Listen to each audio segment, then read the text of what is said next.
try and finish up chapter 3 this morning. We got through 8 verses last week, but there's so much here. Literally, I could technically actually go slower because of everything that Solomon packs into Ecclesiastes. We're going to pick it up in verse 9 this morning, Ecclesiastes chapter 3, verse 9. What do workers gain from their toil? Once again, Solomon had just got done with his grand experiment. He's stepping back and looking at all that his plans had come to fruition. The vineyards and the gardens and the palaces and the massive amounts of horses and chariots and the stockpile of gold and silver in the storeroom. And he's asking the question, was it worth it? What is it that I really gain from all of this work? Now, Solomon's hands might not have really gotten all that dirty in and through this process, but it was his vision and his plans and his purposes through this whole experiment. But as he looks out probably at all the workers in Israel that are doing these capital projects, he might be asking himself, what is it that they gain besides money that pays for their house and their food and what they need? Does it have any lasting effects? The first fill in the blank this morning is work equals gain. Or does it? That's why the question mark's there. Is there gain to our work beyond our lifetime? Is there something that continues on? Verse 10, and Solomon's going to slowly but surely answer this question in the remainder of the chapter. He's sneaky like that. It's something that, unfortunately, I didn't learn in seminary, but I think should be taught in seminary, something called guided discussion, where you insert specific questions and lead people down a path of coming to their own realization of the truth. That's exactly what Solomon does here in Ecclesiastes. Yes, he's asking questions for himself, but as he's writing it down, it's really leading all of us on a course of questions to come to a singular answer. Verse 10, I have seen the burden that God has laid upon the human race. He just asks, why is it that we're toiling so hard? Is there a purpose in work? And then he gives us part of the answer. I have seen the burden that God has laid upon mankind. So it's not meaningless. This is actually from God. It's not just man doing what man does, but in fact, this is part of the plan and purpose of God. The question really he asks in here is, what burden? Your next fill in the blank this morning. What burden? Well, we have to go back to Genesis chapter 2 and 3 to figure that out, right? We see Adam and Eve mess up in the garden.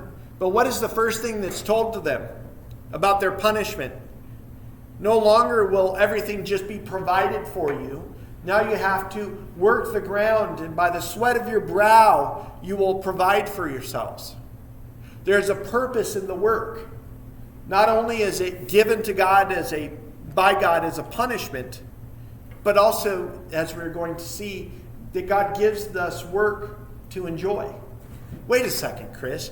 God gives it both as a punishment and something to enjoy? Isn't that kind of like an oxymoron? Well, in a way, yes, and in a way, no. With God, there's no oxymorons. If it was Kurt handing out both a punishment and a reward, it might be a little bit of an oxymoron, but not with God. Verse 11 this morning. He has made everything beautiful in its time. He has also set eternity into the human heart. Yet no one can fathom what God has done from beginning to end. This is the verse I really wanted to get to this morning. The one I really had planned on trying to end on last week, but we didn't quite get there. Verse 11 has so much packed into this. The first part being the beauty and eternity. He has made everything beautiful in its time. I was noticing yesterday as we were doing things around the house that some of Christy's flowers in her back, whatever you want to call them, where she cultivates her flowers, they're starting to die off now. It's past their time. They already had their time of beauty for several weeks earlier in the summer, but they're done for this season. That there's a time and a season for everything under the sun. Oh, hey, isn't that what we talked about last week? For every season, turn. That come next year, this time, it will be the same.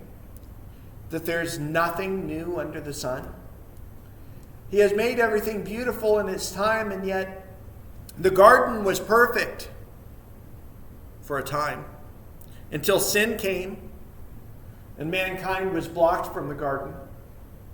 That as Adam and Eve walked the earth, it brought corruption to the earth so that it needed to be redeemed. The earth today is not as beautiful as it was years ago.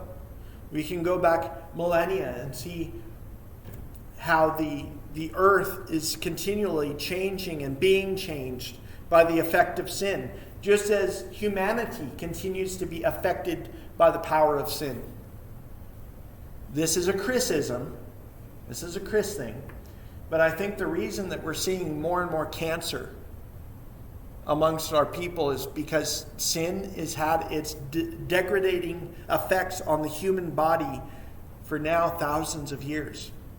That as we continue to live in a world that is degrading, that entropy is true, that we're going from order to disorder, the same thing is true with our bodies.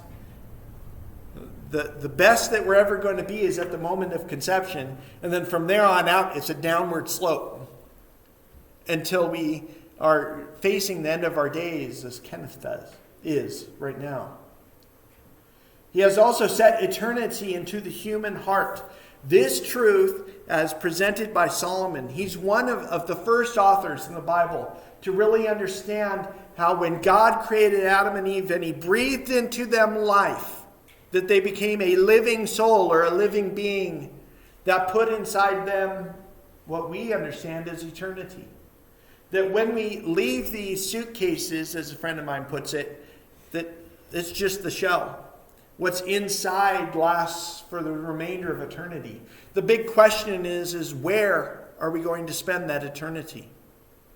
Everyone understands that eternity exists. As Romans 1 says, Paul says that those that reject eternity are suppressing the knowledge of truth, are suppressing the knowledge of God. It's there, whether they like it or not, but they suppress it. Eventually, they sear their consciences to where they forget it. But it's truth no matter what, that eternity is in the heart of every human. But what we do with it is the matter. What we do with it is the case. He has set eternity in the human heart. Once again, I've been speaking with my Muslim friend. What's great about talking with someone who already believes that a God exists is they freely would admit, yes, eternity exists. God has given eternity to man. Now we're on equal footing as far as eternity exists. Now the big question is where do we spend it and how do we get there? Unlike when I talk with my mother who has rejected that God exists, she's suppressing the knowledge of God. So then the conversation's vastly different. Is providing evidence that God exists, and then you have to deal with the knowledge that eternity exists. These are questions that each of us have to deal with in our own families, in our own communities, in realizing the difference between one who rejects God or one who has a false understanding of God. What we, in the big fancy term, call apologetics. Yet no one can fathom what God has done from beginning to end. In reality, when we take a couple of steps back and look at the creation, it displays God's power, but we cannot fully comprehend all of creation. That is why for a number of weeks I was showing those photos of our universe.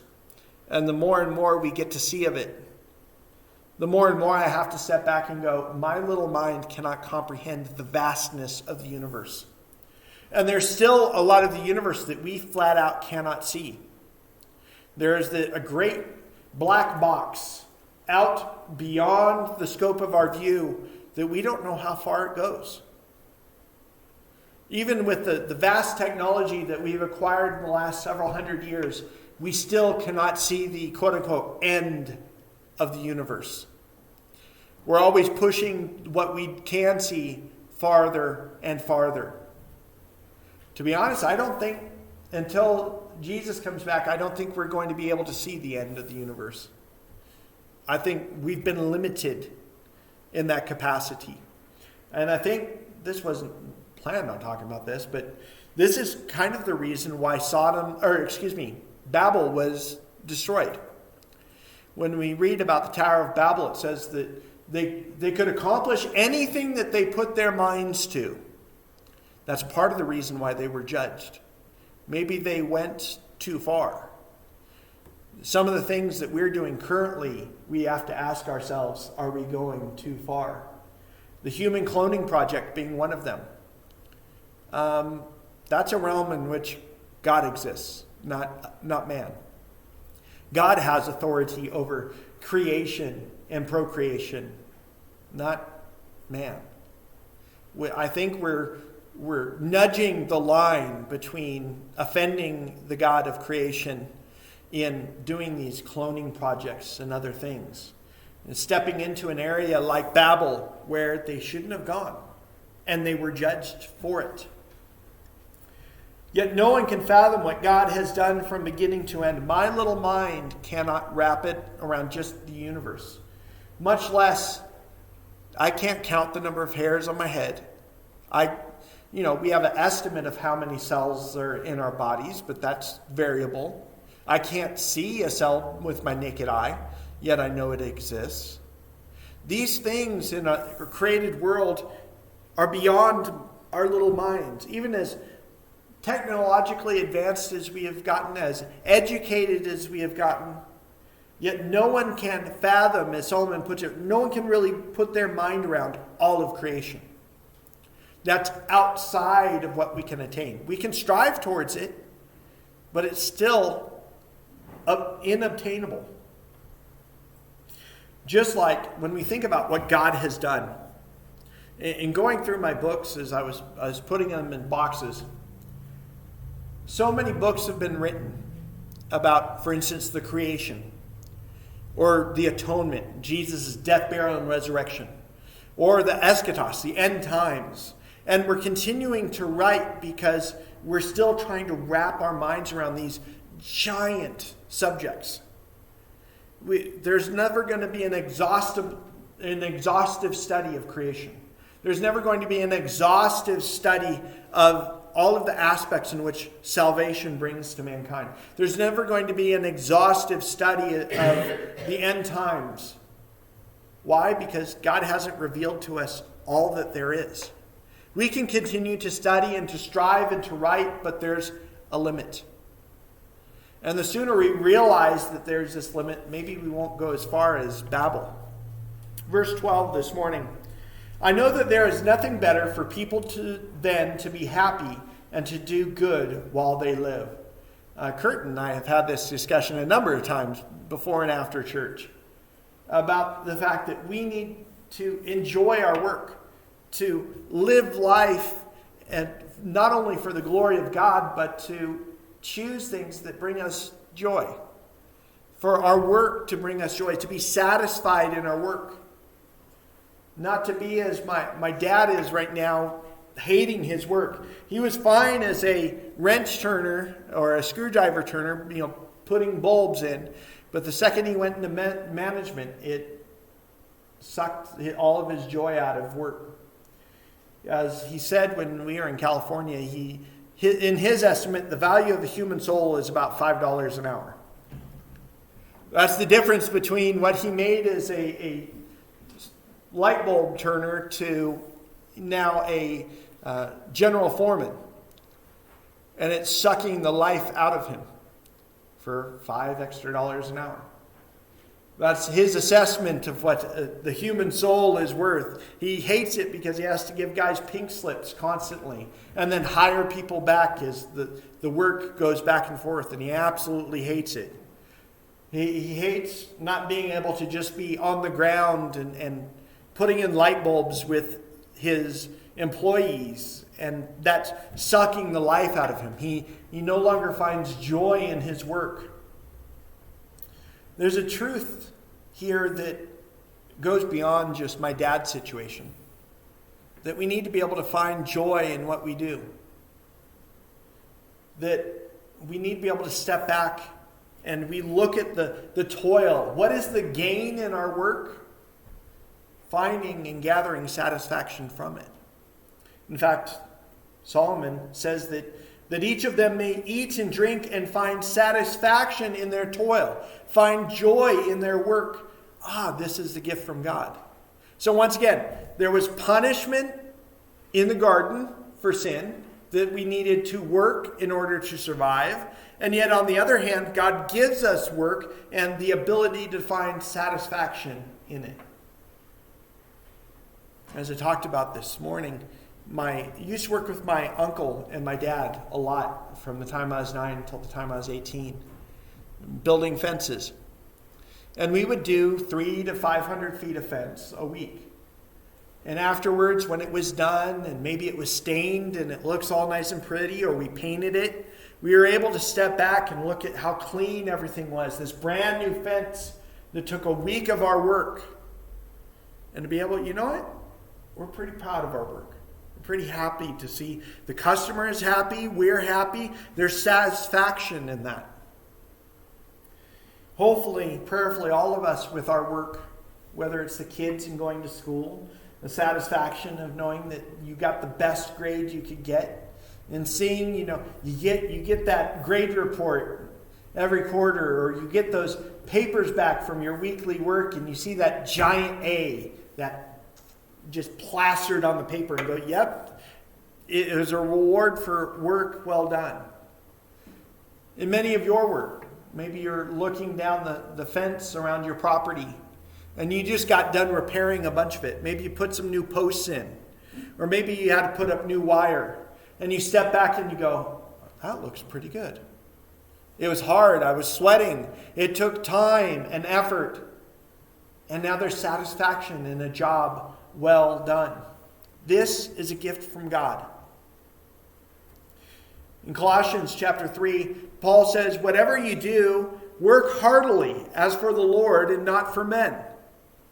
In other words, give your all into it. Work, it says heartily here, but another way of saying it is work hard. Don't just give a percentage of your work. Be all into your work. Give everything you have into your work because you're doing it for God and not for you. What do you mean, Chris? You mean I can be mending fences for God? You mean I can be planting and harvesting for God? You mean I can be working down at the hospital or down at the clinic or Tanya's work with the government, that I can do this as unto the Lord? Yep, that's what Paul says. And that you can find satisfaction in it. Be thankful and joyful, number one, that you have the work, but number two, the results of your work. Verse 14 in chapter 3, I know that everything God does will endure forever. Nothing can be added to it, nothing can be taken from it. God does it so that people will fear him. When we talk about man's work versus God's work, we see God's work right outside our window.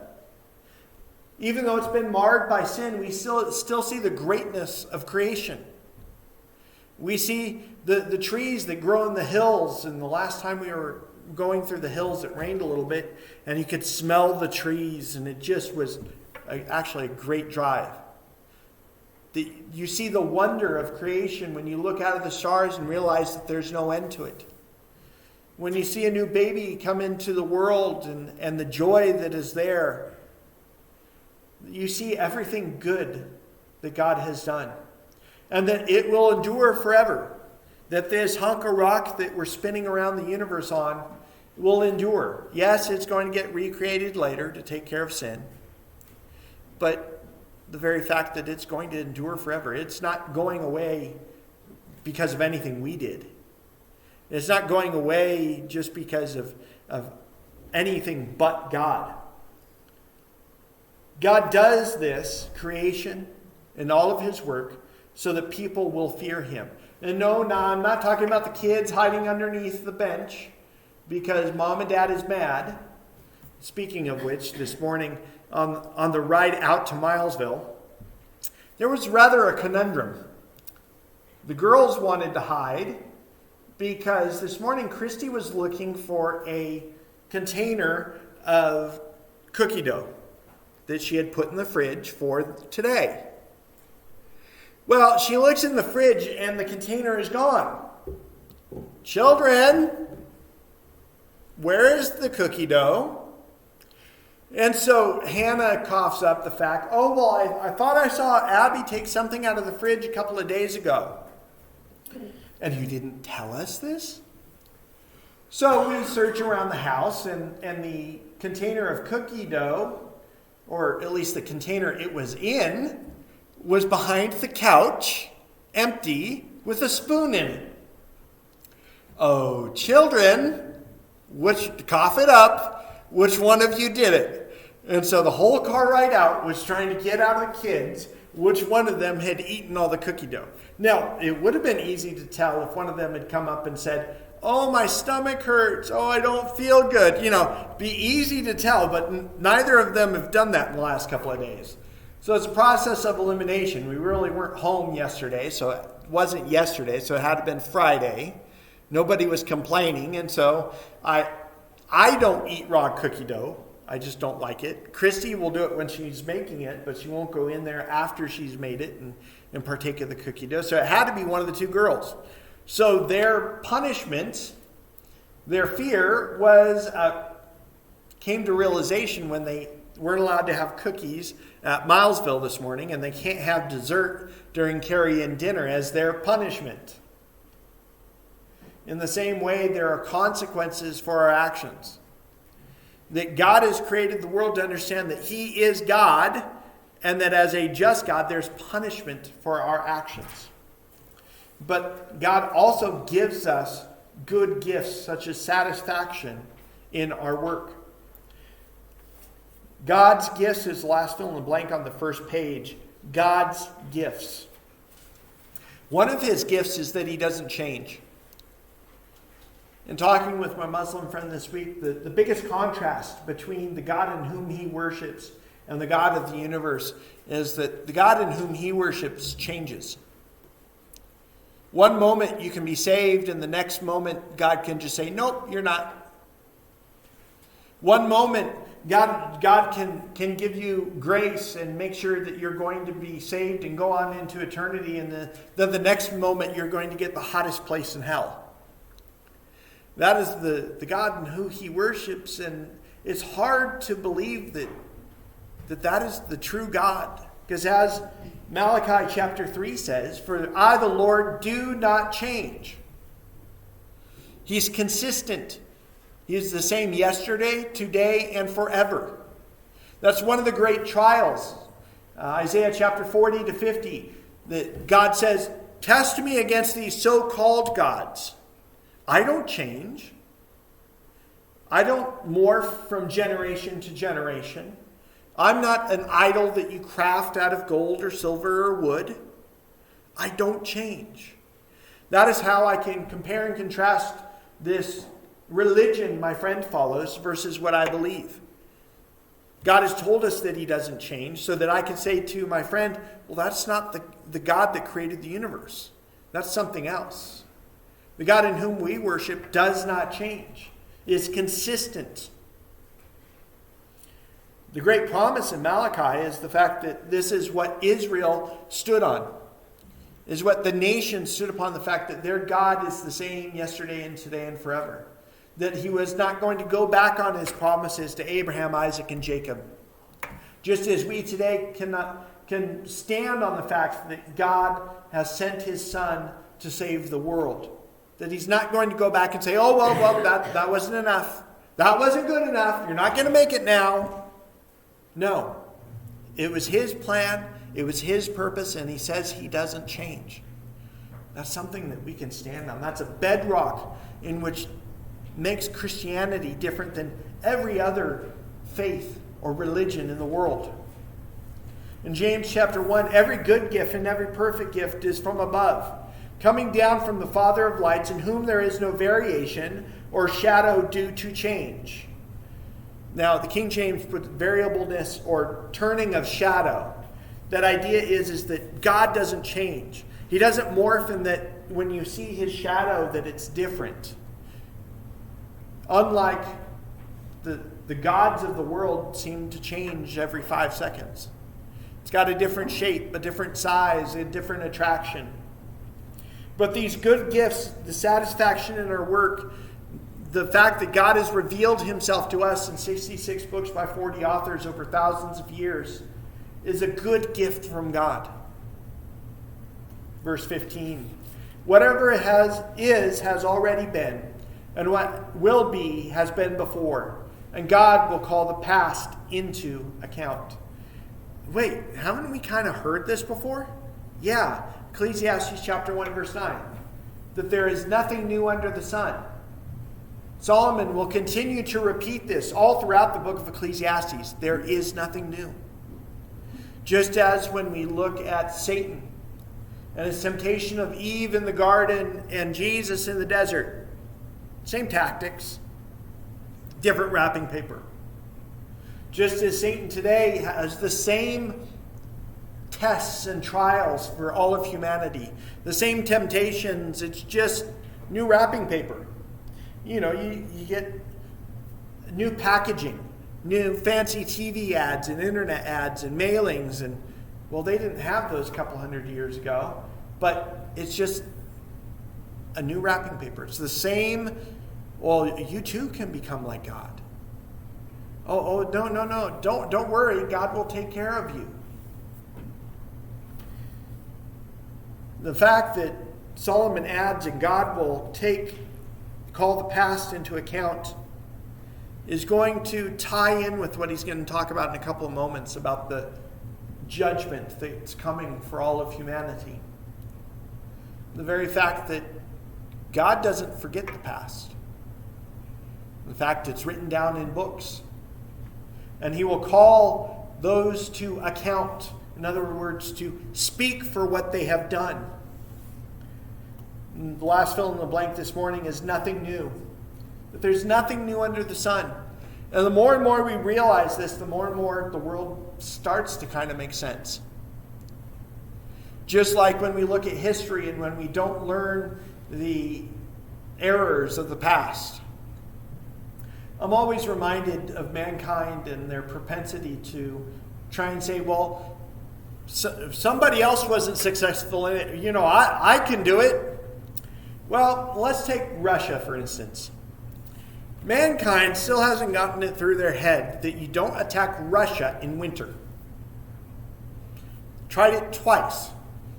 Napoleon tried it. That didn't turn out too well. Hitler tried it. That didn't work out too well either. Mankind continues to think that they can do things that's basically impossible. And yet, Hitler knew history.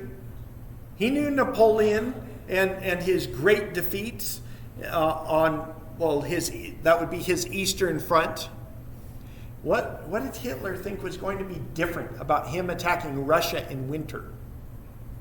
There's nothing new under the sun. It's just we don't learn the lessons of the past. Verse 16. And I saw something else under the sun. So he's explaining something new. As he's wrapping up this grand experiment, now his mind is able to take a break from the experiment and to really start looking at the world around him. And as he does so, as he sees that there's nothing new under the sun, he's noticing something else. In the place of judgment, the place in which he sat as king, in which, yes, he had lesser courts and officers to take care of things, but people would bring their issues to the king.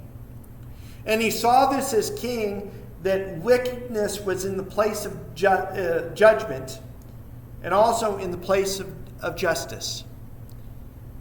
We know from history that Solomon, because of his seeing issues in the judicial system, took swift and almost merciless judgments on those that were crooked in the judicial system. Those that should have done better by the people and made massive reforms at least once. He noticed the wickedness that is there. And as we step back and look at our own judicial system, we see wickedness and unrighteousness in places of authority. But thankfully, we're in a system in which we can affect change. Solomon was the king. He could affect change by a decree. We need to vote to affect that change. We need to stand up and to speak up when there is wickedness in judgment and wickedness in justice. Verse 17, I said to myself, God will bring into judgment both the righteous and the wicked. For there will be a time for every activity, a time to judge every deed. Once again, Solomon, very early on in the nation of Israel, being given in a revelation as to what's going to happen later. Something John is going to record for us and dictate how it's going to play out. Jesus gives us a glimpse before John gets there, though. Matthew 24 and 25, and talking about separating the sheep and the goats. That the sheep pass by the judgment because their sin has already been judged on the cross. The goats stand in line to be judged by the King of Kings. And in fact, in Revelation chapter 20, it gives us the picture of exactly how that's going to happen. Then I saw a great white throne and him who was seated on it. And from his presence, earth and sky fled away, and no place was found for them. And I saw the dead, great and small, standing before the throne. And the books, plural, were opened.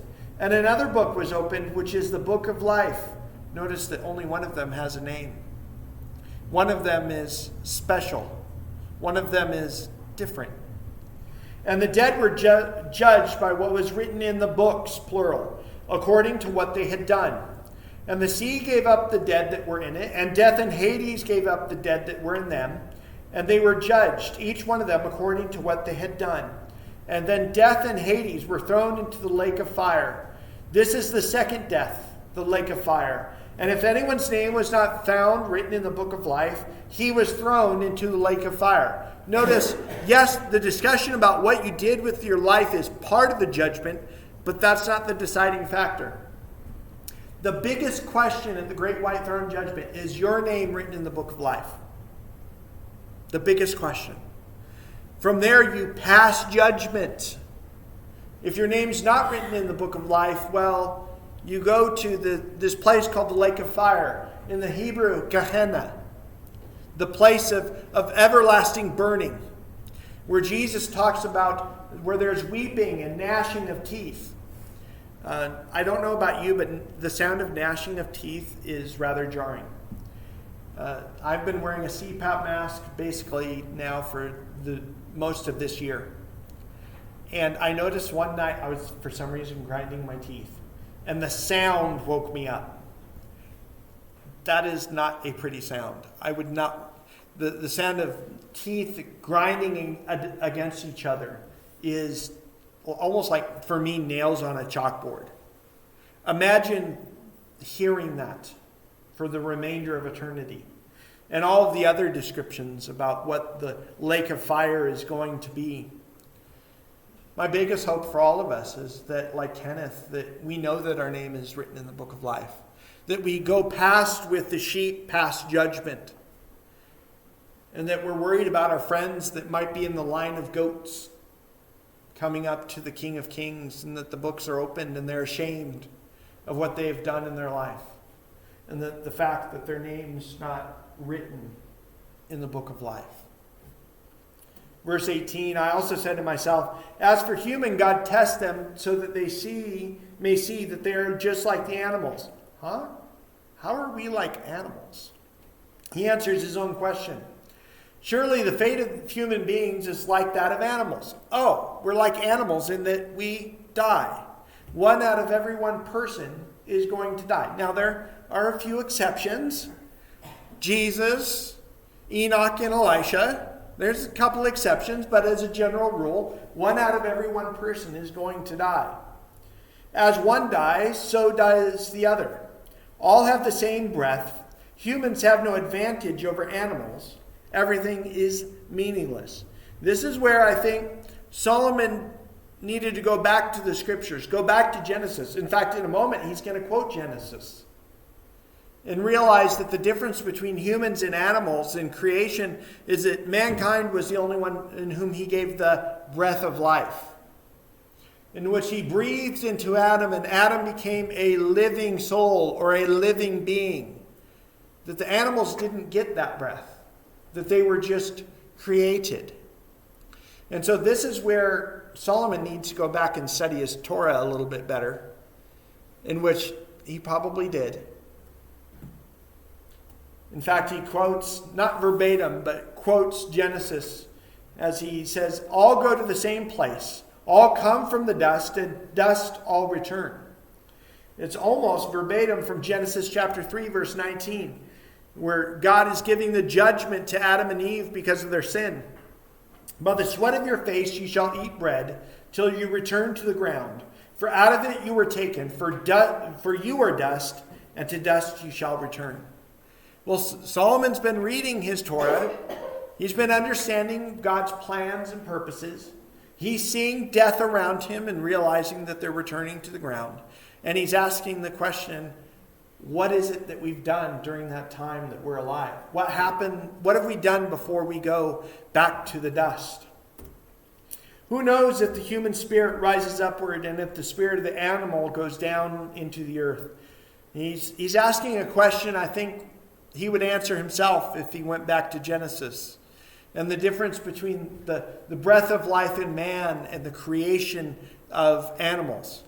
This goes to show us it's okay to have questions about the Bible and creation. Solomon had questions. He wasn't sure about these things. He needed to continue to study and to understand. He didn't have a perfect knowledge of the Torah at this point. And you know what? That's okay. Verse 22. So I saw that there is nothing better for a person than to enjoy their work, because that is their lot. For who can bring them to see what will happen after them? Solomon says, continue working. Enjoy your work.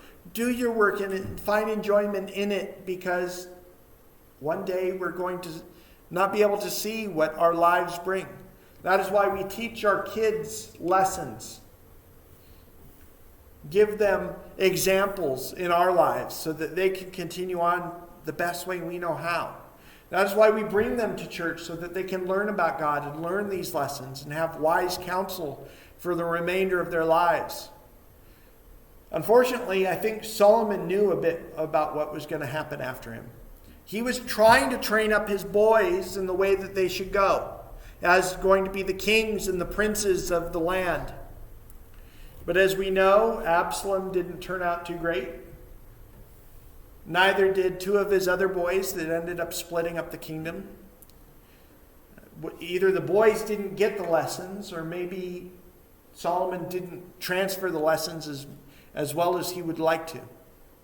We need to continue to share those lessons that I learned from my parents to my girls. And we pray and hope that they'll, number one, hear the lessons, but remember them. That it won't just go in one ear and out the other. That it would be lessons for life, as Solomon is giving us here, lessons for life. To live life, to enjoy it, and to continue on. Well, let's pray before we head next door. Lord, we thank you for this great opportunity. Lord, we thank you that you've given Solomon so much wisdom.